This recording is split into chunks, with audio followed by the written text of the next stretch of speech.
ورحمة الله تعالى وبركاته. نحمده ونستعينه ونستغفره ونعوذ بالله من شرور أنفسنا ومن سيئات أعمالنا. من يهد الله فلا مضل له ومن يضلله فلا هادي له. ونشهد أن سيدنا ونبينا ومولانا محمدا عبده ورسوله الذي أرسله بالحق بشيرا ونذيرا وداعيا إلى الله بإذنه وسراجا منيرا. فقد قال الله تعالى في كلامه المجيد وفرقانه الحميد. সকলে জবান খুলে পড়িয়া আউযু বিল্লাহি মিনাশ শাইতানির রাজীম. বিসমিল্লাহির রাহমানির রাহিম. لقد أرسلنا رسلنا بالبينات وأنزلنا معهم الكتاب والميزان ليقوم الناس بالقسط وأنزلنا الحديد فيه بأس شديد ومنافع للناس وليعلم الله من ينصره ورسوله بالغيب إن الله قوي عزيز. صدقت يا ربنا. আলহামদুলিল্লাহ, সমস্ত প্রশংসা সেই মহিয়ান আল্লাহ সুবহানাহু ওয়া তাআলার জন্য, যিনি আমাদেরকে এশার সালাতের পর কোরআনুল কারীম থেকে তাফসীর শোনার জন্য যে বসবার তৌফিক আল্লাহ পাক আমাদেরকে দান করেছেন, এই জন্য সেই মহান রবের প্রশংসা করছি আলহামদুলিল্লাহ। শত কোটি দুরূদ ও সালাম বর্ষিত হোক আমাদের প্রিয় নবী, দুজাহানের বাদশাহ সাইয়্যিদুল মুরসালিন আশরাফুল আম্বিয়া নবী মুহাম্মদুর রাসূলুল্লাহ সাল্লাল্লাহু আলাইহি ওয়াসাল্লামের উপর অগণিত দুরূদ ও তাসলিম বর্ষিত হোক সাল্লাল্লাহু আলাইহি ওয়াসাল্লাম। সম্মানিত উপস্থিতি, সর্বপ্রথম সেই মনিবের দরবারে শুকরিয়া জ্ঞাপন করছি, যিনি আমাদেরকে এই কোরআন শোনার এবং বুঝবার জন্য বসার তৌফিক দান করেছেন। এই জন্য মহান রবের কাছে শুকরিয়া আদায় করছি আলহামদুলিল্লাহ। আমি আপনাদের সামনে কোরআনুল কারীমের সূরা হাদীদ থেকে একটি আয়াত তেলাওয়াত করেছি, 25 নম্বর আয়াত। এর থেকে সংক্ষিপ্ত তাফসীর আপনাদের সামনে পেশ করব ইনশাআল্লাহ। আল্লাহ যদি আমাদেরকে শোনার এবং বলার তৌফিক দান করেন, তার থেকে আমরা ফায়দাবান হব ইনশাআল্লাহ। সূরা হাদীদ, এই সূরাটি মাদানী সূরা। রাসূল করিম সাল্লাল্লাহু আলাইহি ওয়াসাল্লামের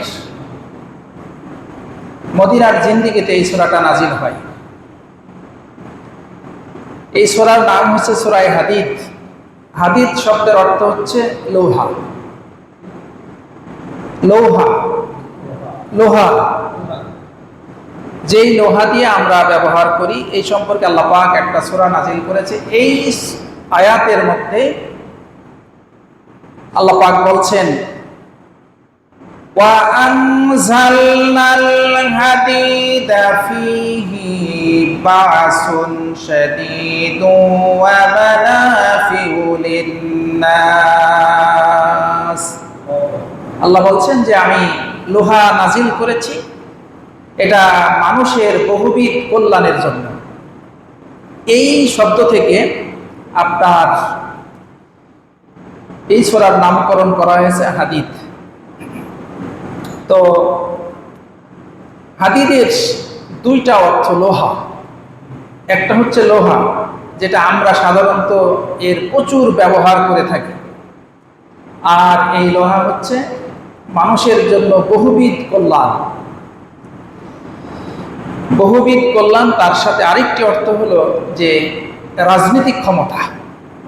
এই লোহার দণ্ড মানে যার কাছে থাকবে গোটা রাষ্ট্র তার হাতের কবজার উপরে। সুবহানাল্লাহ বলেন।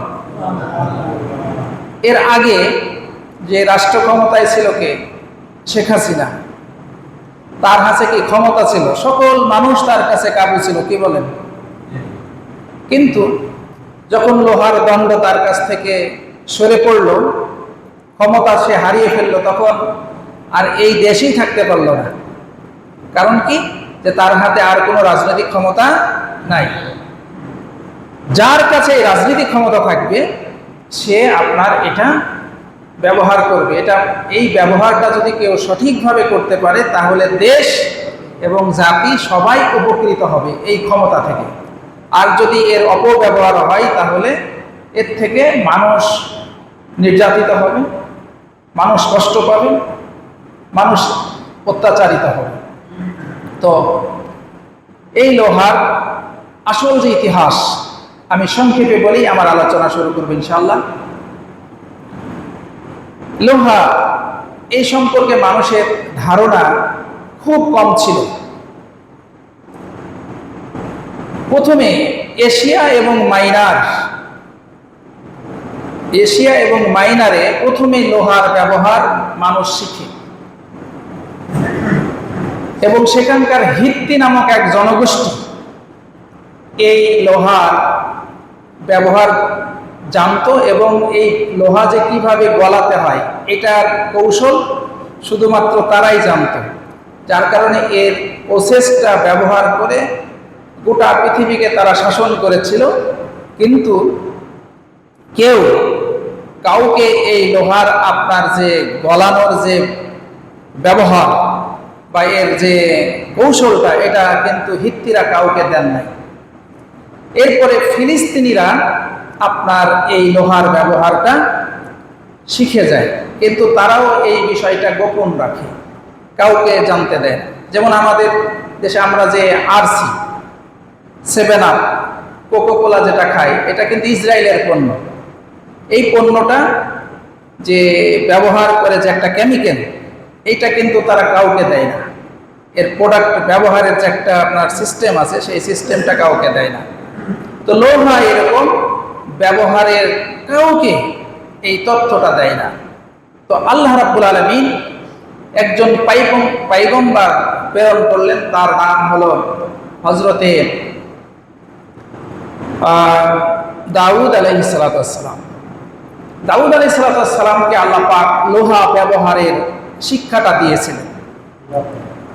আল্লাহ রাব্বুল আলামিন বলেন, ওয়া আলান্না লাহুল হাদীদ, আমি হযরতে দাউদ আলাইহিস সালাতু ওয়াস সালামকে লোহা ব্যবহারের কৌশল আমি আল্লাহ শিখিয়ে দিয়েছি।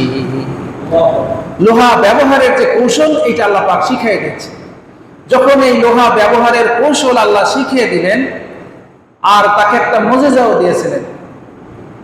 মুজিজাটা হলো এই আগুন দিয়ে হযরতে দাউদ আলাইহিস সালামকে লোহা গলাতে হতো না, তিনি শুধুমাত্র হাতের মুঠের মধ্যে লোহা নিতেন, সাথে সাথে লোহা গলে যেত। তার দিয়ে তিনি অস্ত্র বানাতেন, আর তার দিয়ে তিনি হলেন বর্ম বানাতেন, এবং সেটা দিয়ে গোটা জাতির উপকারের ব্যবস্থা করতেন। জোরে বলুন সুবহানাল্লাহ। অস্ত্র বানাতেন এবং বর্ম বানাতেন। এবং তখন থেকে মানুষ এই লোহার ব্যবহারটা শিখে। আর লোহাটা এত বহুবিধ কল্যাণ যে দেখেন আমরা এখানে যে বসে আছি, এখানে লোহার ব্যবহারটা দেখেন। আপনারা দেখেন ডানে তাকান, কি আছে? লোহা। বামে দেখেন লোহা। উপরে আমাদের মাথার উপরে যে ফ্যান ঘুরতেছে সেটাও কি লোহা। এবং মানুষ যখন দুর্বল হয়ে যায় তখন কিন্তু কি খায়? আয়রন ট্যাবলেট খায়, মানে লোহার ট্যাবলেট। এই জন্য লোহার ব্যবহারটা আল্লাহ পাক প্রচুর জাতির জন্য কল্যাণমূলক এর জন্য আল্লাহ পাক এই লোহাটা দান করেছেন। সুবহানাল্লাহ। তো এই লোহাটা আল্লাহ পাক কাদেরকে দিয়েছে সেই নিয়ে আজকের আমাদের আলোচনা। আসুন, আল্লাহ পাক বলছেন, লাকাদ আরসালনা রাসূলানা বিল বাইয়িনাতি ওয়া আনজালনা মাআহুমুল কিতাবা ওয়াল মিজান। আল্লাহ বলছেন, লাকাদ অবশ্যই, আনজালনা আমি নাজিল করেছি, আমি প্রেরণ করেছি, রাসূলানা আমার রাসূলদেরকে, বিল বাইয়িনাত প্রথমে সুস্পষ্ট দলিল দিয়ে, ওয়া আনজালনা মাআহুমুল কিতাব আর আমি কিতাব দিয়েছি, ওয়াল মিজান আর দিয়েছি মিজান, লিয়াকুমান নাসু বিল কিসত যেন মানুষ কি করতে পারে? ন্যায় বিচার প্রতিষ্ঠা করতে পারে। এই আয়াতে আল্লাহ পাক রাসূলদেরকে যে প্রেরণ করার উদ্দেশ্য এইটা কিন্তু আল্লাহ পাক বর্ণনা করেছে। আল্লাহ রাব্বুল আলামিন প্রত্যেক রাসূলদেরকে যখন প্রেরণ করেছেন সাথে সাথে তিনি বাইয়িনাত মানে দলিল দিয়েছেন।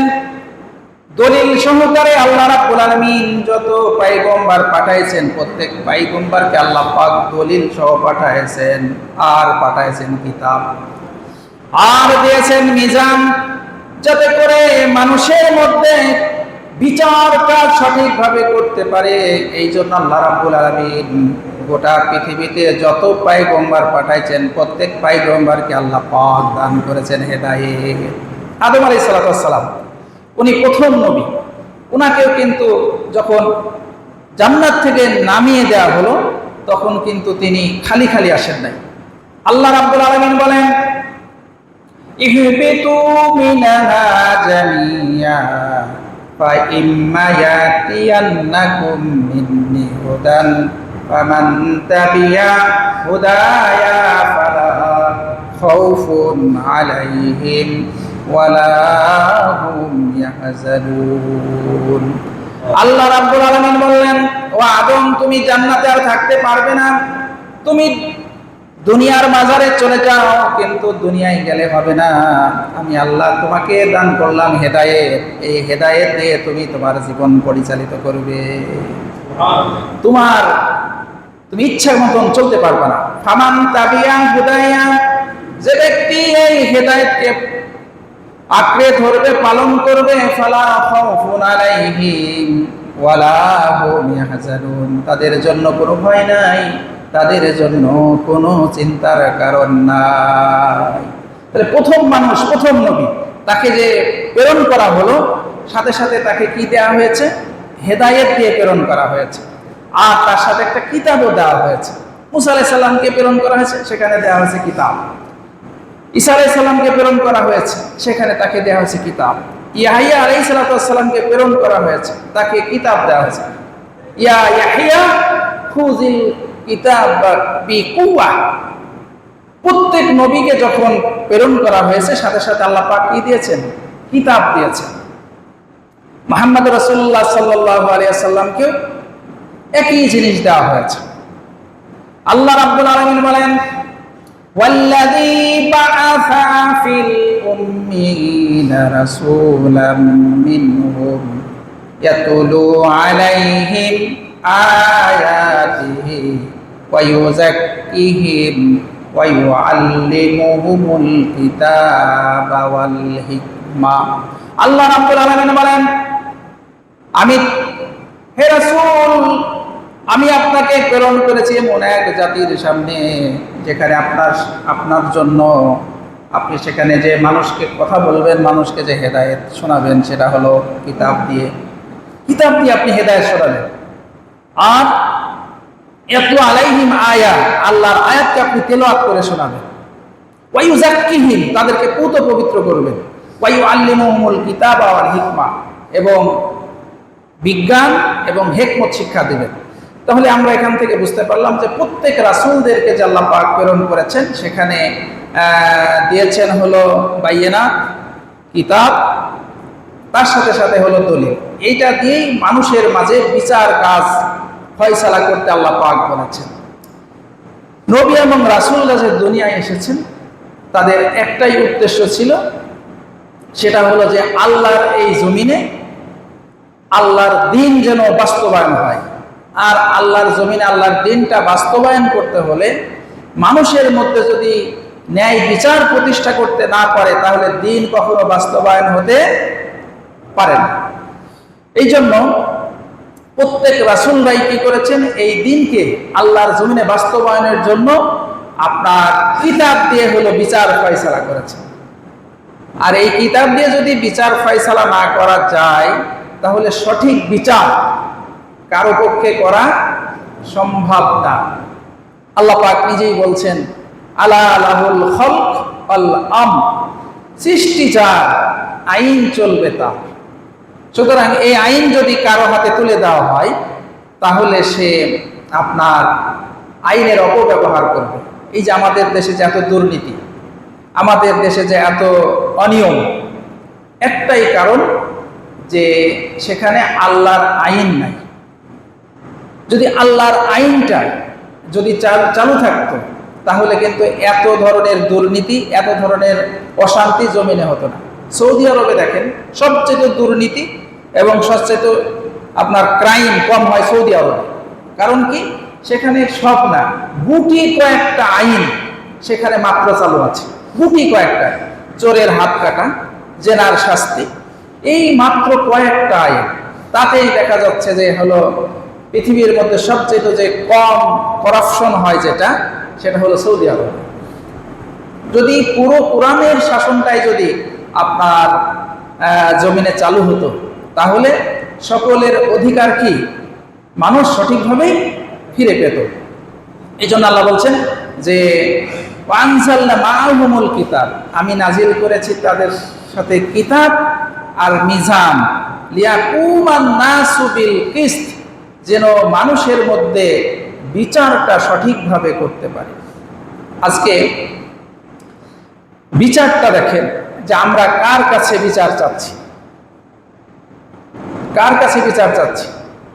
কোরআনের কাছে কিন্তু আমরা বিচার চাচ্ছি না। আল্লাহ বলছেন, ফালা ওয়া রাব্বিকা লা ইউমিনু হাত্তা ইউহাক্কিমুকা ফীমা শাজারা বাইনাহুম। হে রাসূল, আপনার রবের কসম করে বলছি, আল্লাহ কসম খাচ্ছে যে আপনার রবের কসম করে আমি আল্লাহ বলছি যে ততক্ষণ পর্যন্ত তারা মুমিন হতেই পারবে না, যতক্ষণ পর্যন্ত আপনার বিচারের ফয়সালা, পরস্পরের মধ্যে যে বিবাদ বেঁধেছে, এই বিচারের ফয়সালা আপনার দ্বারা আপনাকে বিচারক হিসাবে না মানে, ততক্ষণ পর্যন্ত মুমিনই হতে পারবে না। আমরা দেখেন নামাজ পড়ছি, রোজা রাখছি, হজ করছি, যাকাত দিচ্ছি, কিন্তু আল্লাহর বিধান অনুযায়ী বিচার করতে মোটেও কিনা রাজি না।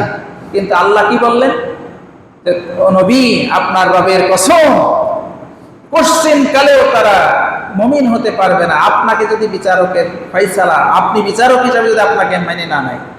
তো আল্লাহ কেন এই কথাটা বললেন? এই জন্যই যে লি ইয়ালামাল্লাহু মাইয়ানসুরুহু ওয়া রাসূলুহু বিল গায়ব, আল্লাহ এই জন্যই দিলেন যে মানুষ যেন জেনে নিতে পারে, আল্লাহ জেনে নিতে পারেন কে তার রাসূলকে আর আল্লাহকে সাহায্য করবে। কারণ হলো এই,